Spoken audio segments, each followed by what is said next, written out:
함께 말씀 보도록 하겠습니다. 야고보서 2장 22절 말씀입니다. 야고보서 2장 22절 말씀, 우리 말씀 함께 읽겠습니다. 네가 보거니와 믿음이 그의 행함과 함께 일하고 행함으로 믿음이 온전하게 되었느니라. 아멘. 믿음과 행함에 뗄래야 뗄 수 없는 불가분의 관계를 잘 보여주고 있는 그런 말씀인데요. 심지어는 행함이 믿음을 온전하게 한다라고. 행함은 그 믿음의 진실함을 나타내며 그 믿음이 바른 믿음인 것을 확인하는, 그래서 온전하게 하는 요소다라고 소개되어질 만큼 이 믿음과 행함이 뗄래야 뗄 수 없는 관계에 있음을 가르치고 있는 말씀인데요. 관련해서 하이델베르그 요리문답 62문답 함께 생각해 보도록 하겠습니다. 먼저 문답 같이 한번 읽어보면요. 질문: 우리의 선행은 왜 하나님 앞에서 의가 될 수 없으며 의의 한 부분이라도 될 수 없습니까? 답: 하나님의 심판대 앞에 설 수 있는 의는 절대적으로 완전해야 하며 모든 면에서 하나님의 율법에 일치해야 합니다. 그러나 우리가 이 세상에서 행한 최고의 행위라도 모두 불완전하며 죄로 오염되어 있습니다. 사람의 행함에 대해서 성경에서 가르치고 있는 바에 대해서 간략하게 소개하고 보여주고 있는 그런 문답인데요. 특별히 우리가 지난 시간까지 믿음으로 의롭게 되는 것에 대해서 함께 생각해 봤죠. 믿음으로 의롭게 된다라는 것은 도무지 의로울 수 없는 우리의 상태, 나의 상태를 고발하며 동시에 그 불의한 상태, 문제가 발생했는데 그 문제조차 스스로 문제조차 해결할 수 없는 무능력한 사람의 모습을, 우리의 모습, 나의 모습을 이야기하는 것이 전제되어서 오직 믿음으로만 의롭게 되는 것이 그 사람이다라고 가르치는 그런 성경에 하는 말씀인데요. 그러면 도무지 내가 행하는 선함은, 내가 행하는 선행은, 행함은 그 어떠한 가치도 가지고 있지 않습니까? 그런 질문을 할 수 있죠. 가치를 가지고 있죠. 삶의 단편, 상황, 사건에서 틈틈이 걸음걸음 바른 선택을 의지를 들여서 하는 것 나름의 가치를 가지고 있습니다. 그런데 그게 종합적으로 하나님 앞에서 내가 의인이다라고 여겨지면, 의롭게 여김 받을 수 있다라고 하는, 또는 흠없다라고 여겨질 수 있는 그런 가치를 가지고 있는가라고 할 때 그렇지는 않다라는 것이 성경에서 가르치는 바고요. 관련해서 오늘 성경에서 가르치는 바를 함께 생각해 보도록 하겠습니다. 먼저 성경은 행함에 대해서 굉장히 강조를 많이 하고 있다는 것, 우리 다시 한번 더 분명히 보일 수 있으면 좋을 것 같은데요.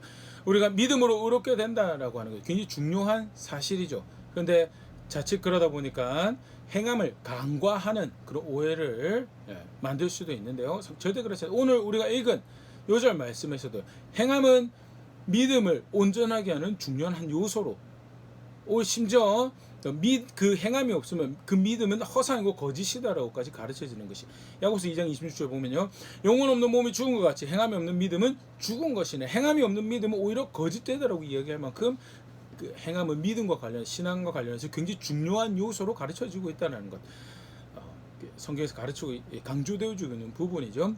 특별히 신앙과 관련하여서 이야기를 할 때 행함은 하나님 백성이 가져야 될 신앙의 굉장히 중요한 모습으로 소개가 되어지고 있는데요. 그것은 구약에서부터 그렇게 되어졌다는 것. 레위기 18장 3절에서 5절 말씀: 너희는 너희가 거주하던 애굽 땅의 풍속을 따르지 말며 내가 너희를 인도할 가나안 땅의 풍속과 규례도 행하지 말고, 익숙한 이집트의 풍속, 문화도 너희의 삶의 기준이 될 수 없고, 들어가서 살 땅, 가나안 땅의 풍속도 문화도 너희 기준이 될 수가 없다. 사람은 그렇게 가르치죠. 로마에 가면 로마 법을 따르는 게 그게 인생을 지혜롭게 사는 방법이다라고 이야기하는데, 하나님 백성은, 성경은 그렇게 가르치고 있지 않다는 것. 가나안 땅에 있던, 이스라엘에 있던, 광야에 있던 상관없이 무엇이 원칙이고 무엇이 기준이가, 하나님의 명령이, 하나님의 말씀이 그것이 기준이다. 18장 4절: 너희는 내 법도를 따르며 내 규례를 지켜 그대로 행하라. 나는 너희 하나님 여호와이니라. 말씀하신 그대로, 명령하신 그대로 행하는 것이, 그것이 기준이고 그것이 원칙이다라는. 5절: 너희는 내 규례와 법도를 지키라. 사람이 이를 행하면 그로 말미암아 살리라. 나는 여호와이니라. 해서 지키는 것을 통해서 살게 될 것이다. 우리 자칫 잘못하면 이제 행함으로 뭔가를 얻어내는 것처럼, 공로로 얻어내는 것처럼 그렇게 생각하기 쉬운데 그 말씀이 아니고요. 말미암아 살리, 그 이로 말미암아 살리라. 하나님 백성이 사는 자리는요, 특별히 언약 백성이라는 측면에서, 언약 관계 안에서 그 백성이 여호와 하나님을 자신의 하나님하고 그의 은총이 있는 자리에 있다라는 것은 바른 신앙의 자리에 있다라는 것을 의미하는 거죠. 그런데 그 바른 신앙이 그럼 뭐냐? 바른 신앙이 무엇으로 어떻게 고백되었느냐? 율법과 규례와 법도를 따라 사는 것으로 고백되어지죠. 바른 신앙은 행함으로 고백되어지고, 그렇게 바른 신앙을 가지고 있는 것으로 인하여 율법 관계 안에 하나님께서 약속하신 은혜가 은총이 허락되어지는 것이고, 분명히 가르게 확인되어지고 강조가 되어지는 것은 행함이 바른 신앙의 척도고 모습이다라는. 아무리 예배를 열심히 드리고 아무리 제사를 왕성하게 풍성하게 화려하게 하더라도 율법을 따라 사는 것이 없으면 그것은 바른 신앙이 아니고, 반대로 율법을 따라 산다면 그것은 바른 신앙이다. 신명기 27장 26절 이 율법의 말씀을 실행하지 아니한 자는 저주를 받을 것이라 할 것이고 모든 백성은 아멘 할지니라. 은총을 입는 것은, 바른 신앙은 율법을 행함으로 고백하는 것이고, 그러면 반대로 벌받을 신앙은 언약 백성이 자신의 자리를 벗어나서 배신하고 거역하는 벌받을 자리에 있다는 것은 말씀을 실행하지 않는 것이다. 그리고 그렇게 말씀하시죠. 모든 백성은 이에 동의하라, 아멘하라 라고. 그게 하나님 백성, 본 백성이 가르치는 신앙의 굉장히 중요한 모습이죠. 행함은 믿음의 척도이기도, 신앙의 척도이기도 하다라는 것을 신약 성경에서도 비슷한 모습을 계속 볼 수 있는데, 로마서 2장 2절 이런 일을 행하는 자는 하나님의 심판이 진리대로 되는 줄 우리가 아노라.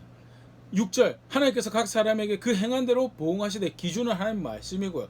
그리고 어떻게 판결하냐?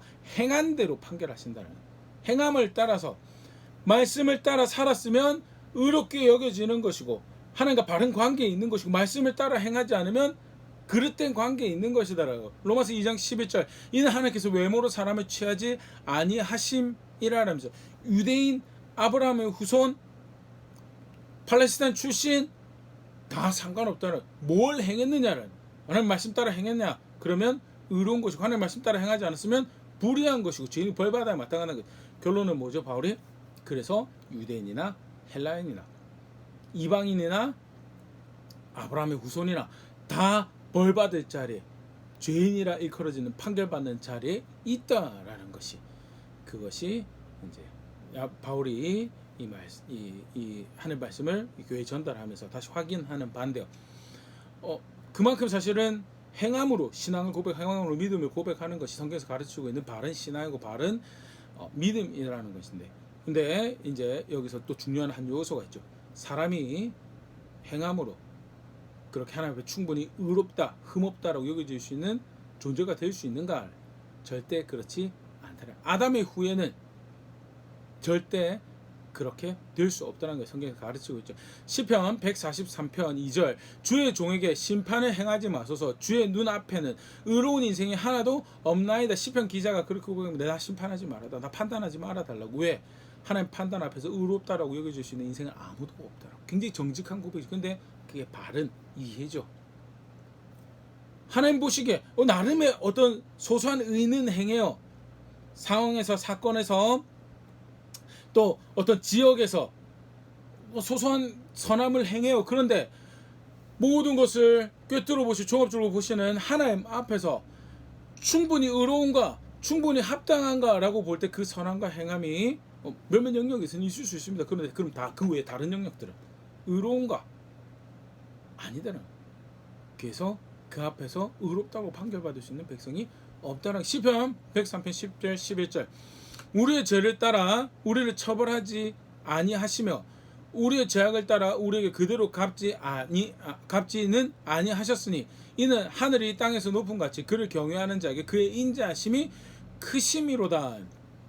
하나님 백성이 존속하고 살아남은 것은 그들이 충분히 의로워서 충분히 바르게 선택해서 살아남은 것이 아니고 벌받을 만한데, 그런데 그가 노하기를 더디하신 결과고, 행한 대로 갚지 않으시고 은혜를 베푸신 결과다라고. 행한 대로 갚으시지 않는다라는 말이 아니고요. 절대 이 말씀은요, 우리를 처벌하지 않고 갚지 않으셨다는 말은 잘못할 때마다 그 자리 죽였으면 이미 하나님 백성은 그 존재가 소멸됐겠죠. 그런데 기다리시고 참으시고 다시 기회를 주시고 하셨던 하나님의 은혜로우심이 있어서 우리가 존재하고 있고 하나님의 인자하심이 크시다라고 고백하는, 분명히 뭘 전제하고 있는가? 아담의 후에는 스스로의 선행으로 스스로 행함으로 절대 의로울 수 없다라는 것. 왜 그러면 그런 이야기가 나오는가에 대해서 우리 이미 지난 시간 살펴봤지만요. 갈라디아 3장 10절, 무릇 율법 행위에 속한 자들은 저주 아래에 있나니 기록된 바 누구든지 율법책에 기록된 대로 모든 일을 항상 행하지 아니하는 자는 저주 아래에 있는 자라 하였음이라. 모든 일에 항상 의로운 것 선한 것을 선택해야지 그게 하나님 앞에서 의로울 수 있는, 흠없다라고 여김 받을 수 있는 그 기준을 충족한 거죠. 예를 들어 400km를 운전해서 갑니다. 399km를 법도 잘 지키고 속도 잘 지켜서 그렇게 해서 달려왔어요. 근데 마지막에 과속을 했어요. 신호를 어겼어요. 어떻게 되죠? 죄인이에요. 범법을 한. 내가 399km를 잘 달렸는데 그거 가지고 어떻게 저를 죄인이라고 할 수 있습니까? 우스꽝스러운 이야기죠. 그런데 사실 사람이 그러기 쉽죠. 강팍하고 완고한 마음으로 내가 이런 선한 것도 있고 저런 선한 것도 있고 이런 나를 은총을 입을 존재로 복받을 존재로 여기지 아니하시면 누구를 의롭다고 하시겠습니까? 양심이 없는 거고요. 분명히 성경에서 가르쳐요.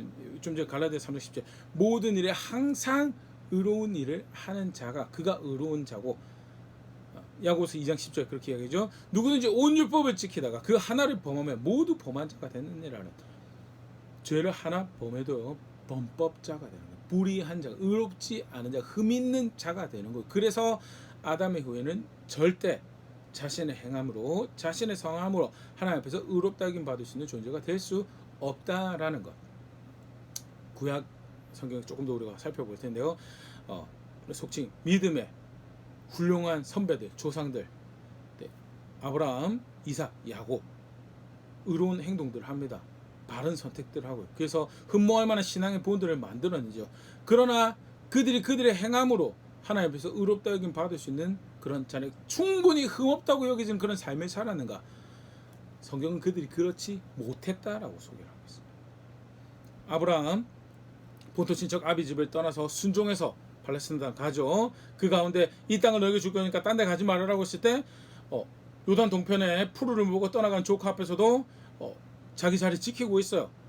그리고 심지어는 힘겹게 얻은 아들 이삭을 내가 바치라고 할 때도 순종해서 바쳐요. 굉장히 의롭고 아름다운 선한 선택들을, 하는 말씀 존중한 규례를 따르는 그런 선택들을 만들어가요. 그런데 그가 충분히 흠없고 의로운가? 창세기 16장 2절, 사레가 아브라함에게 이르되 여호와께서 내 출산을 허락하지 아니하셨으니 원하건대 내 여종에게 들어가라. 내가 혹 그로 말미암아 자녀를 얻을까 하노라 하매 아브라함이 사레의 말을 들으니라.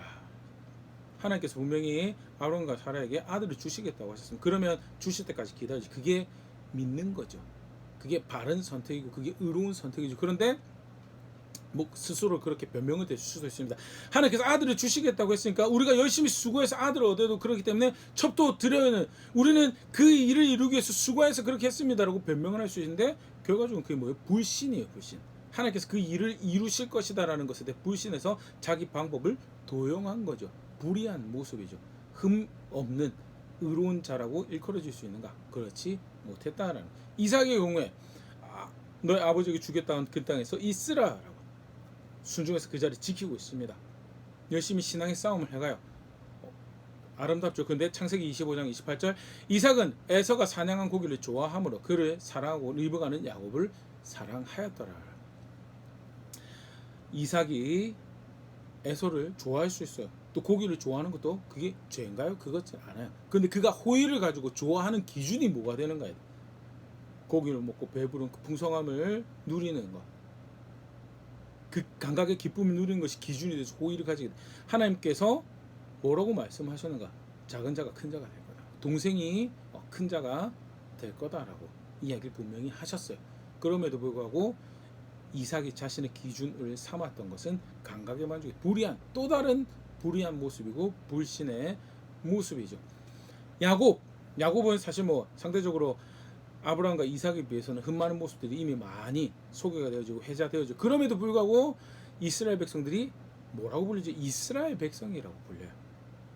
야곱의 백성이라고. 야곱의 또 다른 이름인 이스라엘 백성이라고 불리는 것은 그가 굉장히 훌륭한 신앙의 본이 되고 신앙의 선배가 된다라는 이야기인데 그럼에도 불구하고 야곱 창세기 27장 36절 에서가 이르되 그의 이름을 야곱이라 함이 합당하지 아니하니까 그가 나를 속임이 이것이 두 번째니이다. 전에는 나의 장자의 명분을 빼앗고 이제는 내 복을 빼앗았나니 또 이르되 아버지께서 나를 위하여 빌복을 남기지 아니하셨나이까 하나님 향한 열정을 가지고 있었어요. 하나님께서 주시는 축복에 대해서도 그 어떤 것보다 관심과 열정을 가지고 있었어요. 그럼에도 불구하고 그것을 취하는 방법에서 하나님을 신뢰하는 방법을 선택했느냐? 아니요. 불의한 방법, 속이는 방법, 흠있다라고 여겨진 방법을 선택하여서 결국 야곱도 스스로가 훌륭한 신앙의 선배고 배울 만한 게 많죠. 그럼에도 불구하고 아담의 후예인 것을 스스로 증명해내고요. 아브라함의 흠있는 모습, 이삭의 흠있는 모습, 야곱의 흠있는 모습을 정직하게 기록하면서 하나님은 뭘 이야기하고 계신가? 행함으로 의롭다라고 여김 받으신 사람 아무도 없다라는, 그들의 선행으로 의롭다 여김 받으시는 사람 아무도 없다. 계속해서 조금 더 살펴보겠습니다. 우리 대표적인 의로운 신앙의 모델이죠. 다윗. 출중한 믿음을 보여주고 하나님 신뢰하는 선택들을 보여주고 무엇이 하나님 경외하는 것들인가에 대해서 아주 훌륭한 본이 되는 선택들을 많이 만들었는데요. 그럼에도 불구하고 시편 51편 4절 내가 주께만 범죄하여 주의 목전에 악을 행하였사오니 주께서 말씀하실 때 의로우시다 하고 주께서 심판하실 때 순전하시다 하리이다. 우리의 가족을 산산조각을 박살을 내버렸어요. 우리를 죽게 만들고요. 그 아내를 취하고요. 우리의 가정은 오간데 없는 그런 상황을 죄질로 치면 사울보다도 더 악하다라고는 선택을 했던 것이 다윗의 범죄. 그 범죄를 하고 난 다음에 고백하는데 내가 주께 범죄하였습니다. 그것만 있나요? 말년에 스스로를 높이기 위해서 물론 하나님께서 그런 기회를 그에게 허락하셨다고 그렇게 이야기하지만 스스로를 높이기 위해서 인구조 내가 이런 업적을 남긴 이런 위대한 왕이다라고 스스로 높이는 그 일을 위해서 인구조사를 합니다. 그리고 그에 해당하는 벌을 받죠. 불의한 선택이고 불의한 자세였고요. 하나님을 인정하는 것이 없는 불신의 모습이죠. 그의 행위로 충분하게 흠없는가요? 충분하게 하나님의 의인으로 평가받을 수 있는 자리에 있었는가요? 아니다. 다윗의 후예로서 굉장히 훌륭한 특별히 나라 전체를 하나님께로 되돌이키는 그런 개혁적인 선택을 하였던 대표적인 왕들 그 모습을 살펴보더라도 첫 번째 아사 태우를 폐위시킬 만큼 분명한 기준을 가지고 우리 하나님께로 돌아가 그게 아니면 우리 죽는다라고 선택하고 치열하게 나라 전체를 하나님께로 돌이키는 그런 싸움을 했었죠. 또 나름의 성과가 있었고요. 하나님께서 그를 기뻐하셨고요. 그런데 말년의 기록에 보면 이런 기록이 있습니다. 역대하 16장 12절 아사가 왕이 된 지 39년에 그의 발이 병들어 매우 위독하였으나 병이 있을 때 그가 여호와께 구하지 아니하고 의원들에게 구하였더라라고. 아사요 하나님 의지하는 거 저버렸어요. 저버리고 의지할 만한 대상으로 여기지 않는 멸시하는 선택. 사실 그 앞에 그러한 모습이 또 하나 더 소개가 되어지고 있죠. 북이스라엘하고 전쟁이 벌어집니다. 그런데 자기가 끌어모을 수 있는 금부치, 보석들 깡그리 끌어모아가지고 아람에게 곡물로 바치면서 우리를 보호하라, 우리를 구원하라라고 하나님을 의지하기보다는 아람을 방패 삼고 구원 삼아서 자신의 위기를 벗어나는 하나님 의지하지 않아요. 불신이죠. 근데 내가 알던 아사가 맞는가? 그 아사는 태우마저 폐위시켜가면서 하나님께로 돌이키고 온 나라를 하나님께로 돌아가는 그런 소중한 계기를 그 백성들에게 허락했던 위대한 군주이며 위대한 하나님 앞에 신실한 하나님 백성이었는데 그 어떻게 그런 결정을 그게 아담의 후예죠. 잘하는 영역이 있습니다. 똑같은 영역이라도 어떤 순간에는 잘못하는데 잘할 수 있어요.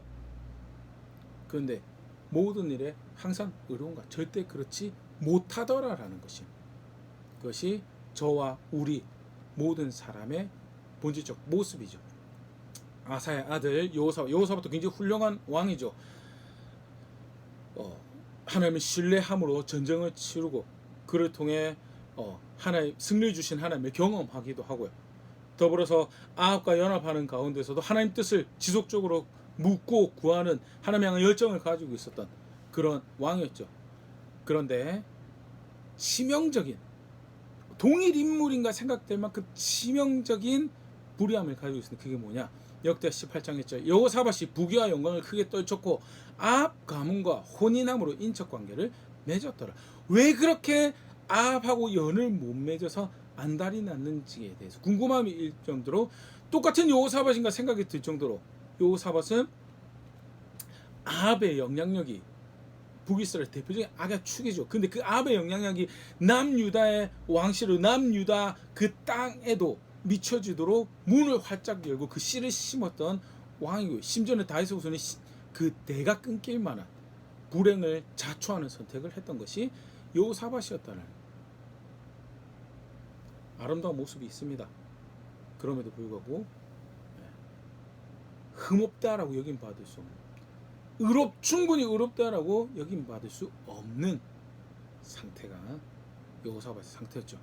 히스기야도 굉장히 위대한 왕이죠.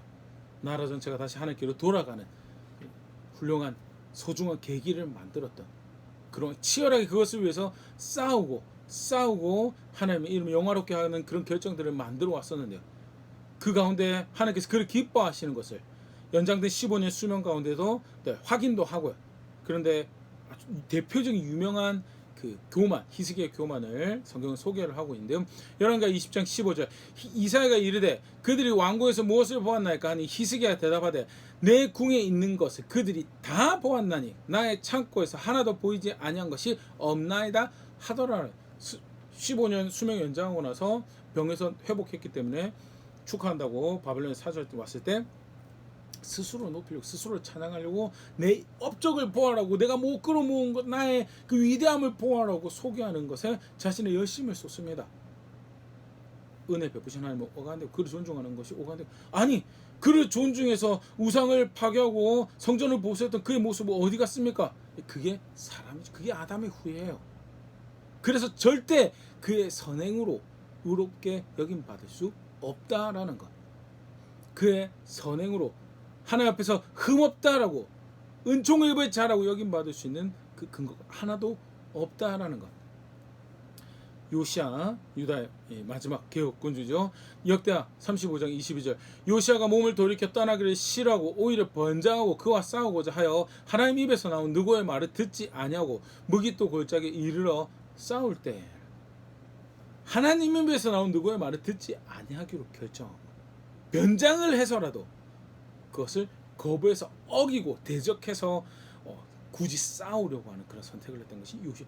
아니 요시야가 어떤 왕인데 어린 나이 왕이 돼서 자기 왕권의 권력을 확보하는 것만 해도 충분히 어려웠을 텐데 그 가운데 하나님 향한 분명한 삶의 자세를 견지하고 힘을 가졌을 때 나라를 하나님께로 돌이키며 성전을 보호하고 우상을 회파하는 그런 선택들을 하여서 대표적인 아름다운 신앙의 또 하나님 존중하는 신앙의 본으로 성경에 소개되어지고 있는 왕이 요시야 왕이죠. 그런데 그 요시야가 하나님 입에서 나온 누구의 말을 듣지 않았다라고. 그것을 거역하고 변장까지 해가지고 속이기까지 해가지고 그렇게 참전했다라고. 그게 사람이죠. 항상 모든 일에 의로울 수 없는 우리의 모습이죠.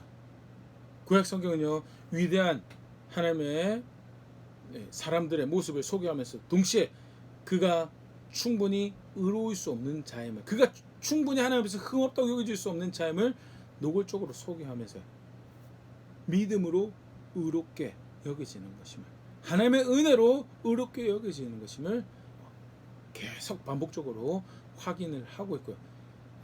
그것은 신약에서도 마찬가지예요. 그래서 예수님 오셔서 죽으실 수밖에 없었다는 믿음으로 의롭게 여겨진 거 말고 절대 오해하지 마. 그렇다고 해서 일체 선을 행하고 의를 행하는 것 자체가 가치가 없느냐? 순간순간 그것은 하나님 존중하는 선택이죠. 하나님 의지하고 의존하는 선택이고요. 그런데 그게 공로가 되어서 뭔가를 만들어낼 것이라고 기대하고 그런 자세를 가지는 것은, 그것은 스스로를 알지 못하는, 스스로를 속이는 은혜의 주인을 기만하는 모습이다. 아담의 후에요. 로마서 7장 21절. 그러므로 내가 한 법을 깨달았노니 곧 선을 행하기 원하는 나에게 악이 함께 있는 것이로다. 악이 함께. 예수 그리스도의 복음 안에, 은혜 안에 하나님이 사랑하고자 하는 열정, 거듭남을 통하여 변화되는 그런 모습이 있고, 그 가운데 하나님을 사랑하고자 하는 열정도 생기고, 놀라운 은혜죠. 그럼에도 불구하고 서슴없이 뭐가 살아있는, 죄의 법이 살아있는 자기 자신을 발견하게 된 게, 그게 사람이다. 로마서 8장 7절. 육신의 생각은 하나님과 원수가 되나니 이는 하나님의 법에 굴복하지 아니할 뿐 아니라 할 수도 없습니다. 그게 사람의 본 모습이죠. 그래서 의지를 들여서 단편적으로 뭔가 선한 것 또는 성공의 경험들을 만들어내는 것 같아요. 그러면 자신의 경험이 또는 자기 자신의 계획이, 자기 자신의 지혜가 뭔가 되는 것처럼 스스로 착각하는데요. 아니죠. 은혜입니다. 은혜. 바울이 분명히 고백하죠. 고린도서 15장 10절. 그러나 내가 나된 것은 하나님의 은혜로 된 것이니 내게 주신 그의 은혜가 헛되지 아니하여 내가 모든 사고보다 더 많이 수고하였으나 내가 한 것이 아니요 오직 나와 함께 하신 하나님의 은혜로라. 하나님 은혜가 하신 일이다라는 것. 성공하는 경험들 가지고 절대 자신의 경험을 높이서 그걸 신학화하고 신앙화하는, 내가 이렇게 하니까 하나님이 복 주시더라, 그래서 이렇게 하면 복 받을 것입니다라고 반복적으로 이야기하는 거, 하나님 말씀이 아니고서 절대 그렇게 말할 그 어느 누구도 권리를 가지지 못하고 그 어느 누구도 충분히 의롭지 못하다는 게 성경이 가르치고 있는 반대, 성공의 경험들 또는 그런 스스로 높이게 되는 그런 상황들이 발생해서 쉽사리 그런 자료가 절대 그렇지 않다. 우리는 우리의 선행을 우리 행하면 그런 가치를 가지고 있지 못하다는, 오히려 그 경험을 통해서 그 하나님 말씀이 생명입니다. 그 하나님 말씀이 만족의 길, 성공의 길입니다라고 그 앞에 스스로를 더욱더 겸손하게 만들고 존중해야 될 권위를, 질서를 존중하는 것이, 그게 믿음으로 의롭게 되는, 내 선함이 나를 하나님 앞에서 의인으로 만들 수 없음을, 내 지혜가, 내 경험이 나 스스로를 하나님 앞에 흠없다라고 만들 수 없음을 분명히 아는 그런 하나님 백성의 모습이다. 더불어서 오늘 말씀 가지고 마지막에 다시 한번 분명히 확인하길 원하는데요. 에베소서 2장 8절 9절.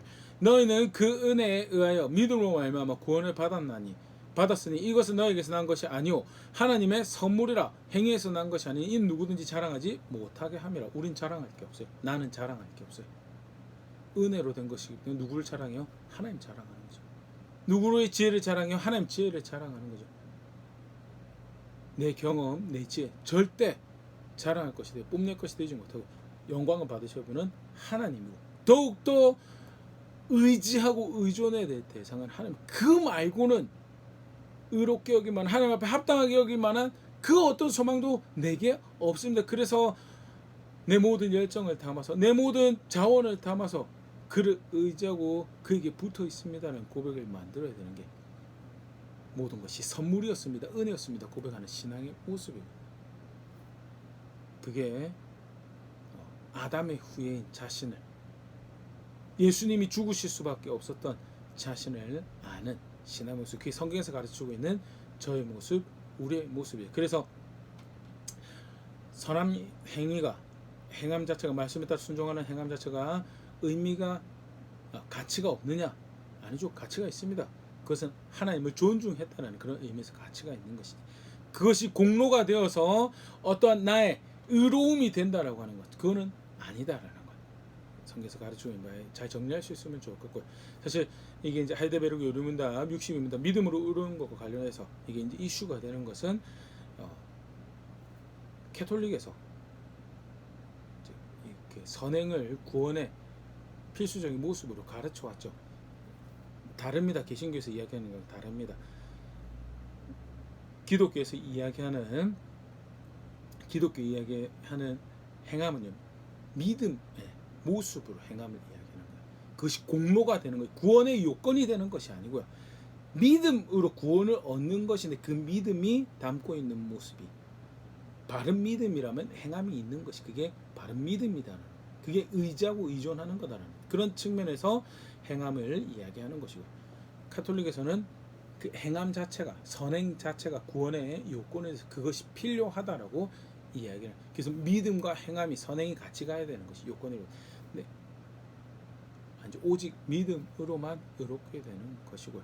잘 정리해 두실 수 있으면 좋을 거고 무엇보다도 실제로 이 말씀을 가지고 살아가는 삶에서 영광을 받으셔야 될 주가 찬사를 받으셔야 자랑해야 될 주가 누구인지 분명하게 하며 나아가서 그 은혜 가운데 걸음걸음 믿음의 신앙 승리를 해가는 가운데 내가 가져야 될 자세는 더욱더 스스로를 겸손하게 만드는 내 것이 아닌데 내가 해낸 것이 아닌데 그 은혜가 나를 이곳까지 이끌었기에 더욱더 스스로를 겸손하게 만드는 그런 선택들의 걸음들을 만들어가는 것이 그것이 오늘 말씀에서 우리가 살펴본 바를 바로 아는 신앙의 모습이고요. 그게 교회가 성도가 고백해야 될 우리의 신앙의 모습이죠. 그렇게 함께 빚어져가는 자리에는 우리가 될 수 있으면 좋을 것 같습니다.